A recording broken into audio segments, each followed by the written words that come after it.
Hi, my name is Noel Davis with World Composting, and today we're going to restart the urban worm bag with African Nightcrawlers. So I harvested a small amount from my hamster bedding system. We're going to add these to the system. There's a ton of cardboard. As you're going to see here, we've fully upgraded the system to just cardboard and cocoa coir, and along with some crushed eggshell, of course, for some grit for the worms.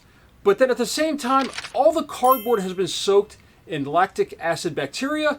And let me show you the video of me going ahead and adding this stuff to the system and how I added it in. And then we're going to have a video of me adding the worms into the system. So with that, let's go take a look at me adding the cardboard, coir, and the crushed eggshells to the system.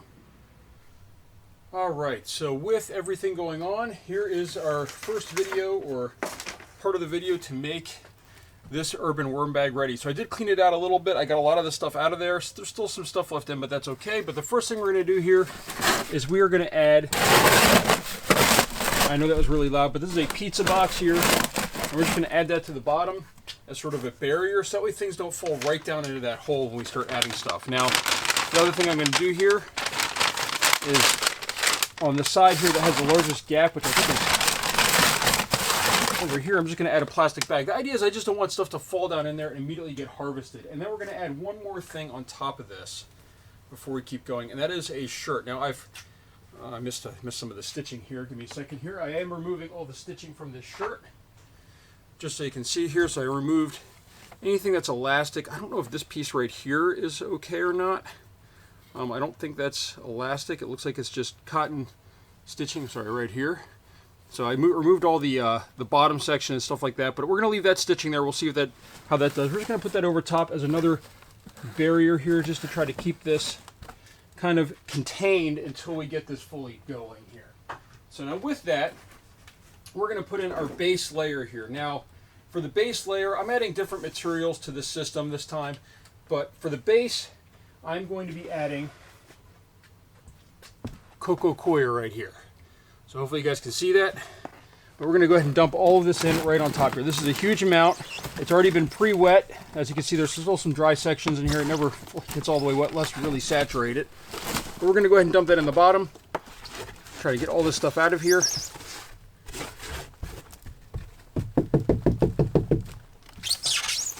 As you can hear, some of the places were a little bit more wet than others. But there we go. Now we've got this bottom layer of cocoa coir in here, and there's a reason why I'm doing this, is that I'm hoping that this will hold in some of this moisture. Alright, I'm not sure what just happened. My camera looks like it just cut out. Again, I'm not sure why it's been doing that lately, but I'm adding, this is regular cardboard here. I'm hoping to turn this into a cardboard system, and right now I'm adding distilled water. So, and the reason why I'm adding distilled is we're going to add lactic acid bacteria, or lab, to this, so I want to get this nice and wet. And then we're going to add that in, and then we're going to add all this material to the system. So hold on, I'm going to add some more water here. This is almost a full gallon of water. Let's just see if we have water sitting in the bottom. We do. That's quite all right. We're going to go ahead and rotate all this through. This is the other reason why I put the cocoa coir at the bottom, is so it can absorb this water if there's any extra left in here. I do have another bottle of distilled water in case I do need more, but we haven't even added the lab yet, which is ready to go off to the side here. It's been sitting, it was in my fridge. I took it out of the fridge. I added distilled water to that, and then I added molasses. So this is actually the lab that I have right here, as you can see. And this is all going to go in there. This is watered down. It's only a little bit of lab, really, and then it's primarily the molasses and distilled water, and that should have helped grow the bacteria a little bit more, from what I've read. And then what we're going to do, so we have distilled water in here. We've got that ready to go. We can add in a little bit more cardboard, but I think what we're going to do right now is we're going to go ahead and dump this lab in. So I'm going to go ahead and unscrew this here. And just so you know, the way I have this stored is this is a hollow lid, and I had a piece of shirt over the top of it, and we're going to pour all of this in. And the reason why we're doing this a little bit early, this is going to sit for a couple days. That's going to let this move through all of this. Actually, we're going to add some more cardboard in here first. I can tell we're going to need some more now.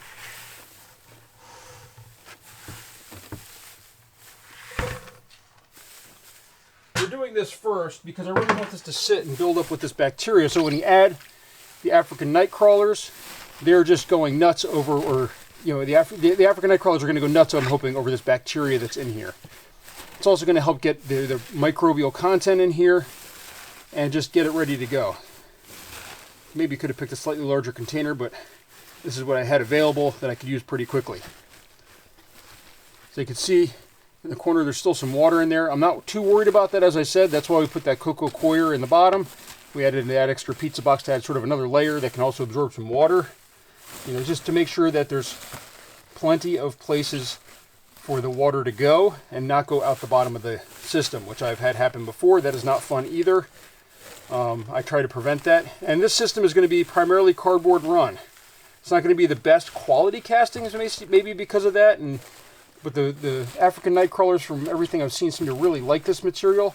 But we maybe add a little bit of veggie here and there, but it's primarily going to be cardboard as I try to work through all this cardboard that I have. In fact, I've got a ton of those bottom half of pizza boxes ready to go. So there we go. We're getting still some water in here. I'm just trying to mix this in a little better.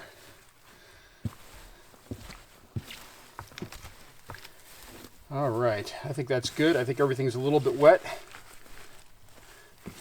Everything got just a little bit of that lab on it. Let me just make sure. Let's just see how it looks on this side. So there's a little bit of water left in there, but it's not too bad. There's not a ridiculous amount by any means. So hold on, let me grab that and throw that in there. All right, so what I'm going to do now is I'm going to lift this out of the way. And what we're going to do is we're going to go ahead and put this into the bin. And then we're going to go ahead and close it up. In a few days, we're going to come back and we're going to add our African Nightcrawlers. There we go. I just moved the table out of the way. You can see we've got that cardboard box, the cocoa coir, and the dust underneath it. We're also going to add some dust to the top here, I think. But there we go. You can see there's a lot of water in there. That's going to get absorbed into that cocoa coir underneath, which isn't fully saturated, but it's wet. And we're going to go ahead and scrape all this stuff out.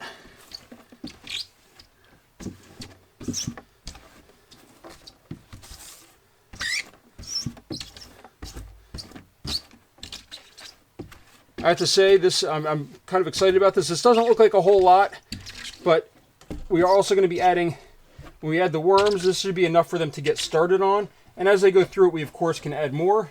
And I will need to make more lab. That was the last of the lab that I had, which I'd been using in some Bokashi, but it was my first time making it as well. I will do a video on how to make it. There are plenty of videos you can find on how to make it.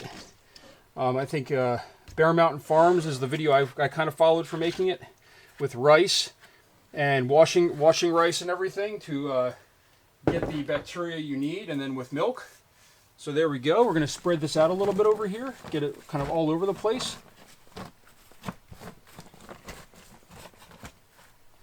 And now what we're going to do is we're going to add to the top of this. I'm just trying to get all this stuff off my gloves. There we go. We're going to add some crushed crab and eggshell to the top of this, so that we know that there's a lot of grit in this as well, because worms need grit. There we go. That's actually all I had in that container. I might add a little bit more next time, but this should stick pretty well to here. Let me just make sure anything's out of this container right here. There we go. And I think we're ready to close this up and then come back and add the worms next time in a couple days. All right. We'll be back.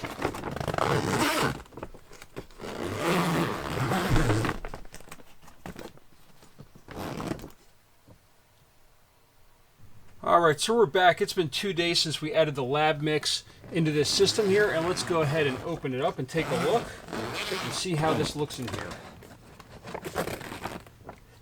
There's no moisture on the surface. I really thought there would be. There was a little bit that leaked out the bottom, but overall, there's still damp material in here, which is a great sign. It should have a lot of bacteria because of the lab mix that we added to it, mixed with that molasses.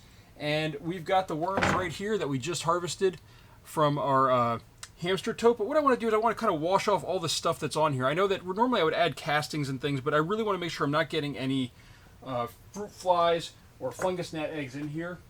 So what we're going to do is we're going to clean this off by just dumping these worms in some water. I'm just trying to grab a glove here. I didn't have one right next to me for some reason. There we go. So what I'm going to do here, so you can see the worms are over here. I'm just going to bring this container up and put it in here for now. And what we're going to do is I'm going to take this handful of worms, and there's not a lot in here really, but these guys really seem to move through cardboard quickly, so I'm just going to kind of dunk them in here and take them out. This water is room temperature, and just try to get off some of the stuff that's on them. Not everything, but just enough to make it so that way it's a little safer in case. So there we go. They're dunked in water, and these worms are ready to add to this system. This does not look like a lot of worms, I have to admit, but these guys are cardboard kings. Oh, there's one worm that's down here in the bottom here. Let me see if I can get him out.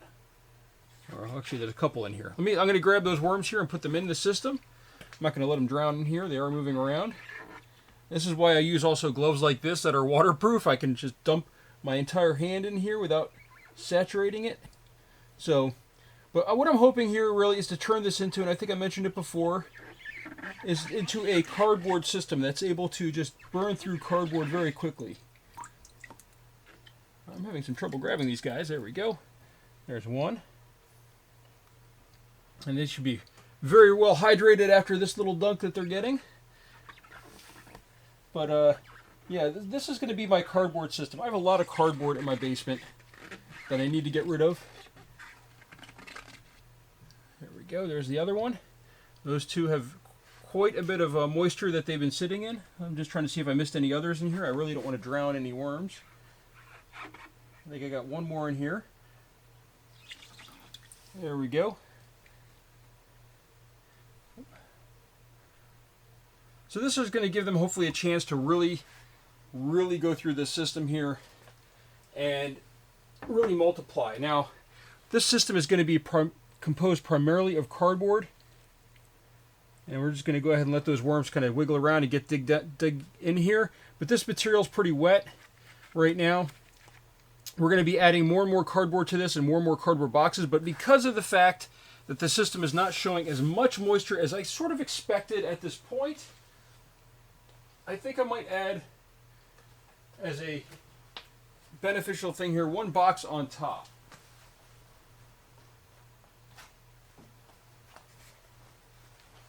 So this is to just try to keep this moisture kind of close and contained. This is a pizza box, and what's going to happen is hopefully any moisture that sort of is coming out is going to fall back down. The other thing, actually, now that I think about it, I don't have my temperature gauge anywhere nearby. Probably should check the temperature. This might be a little chilly for them.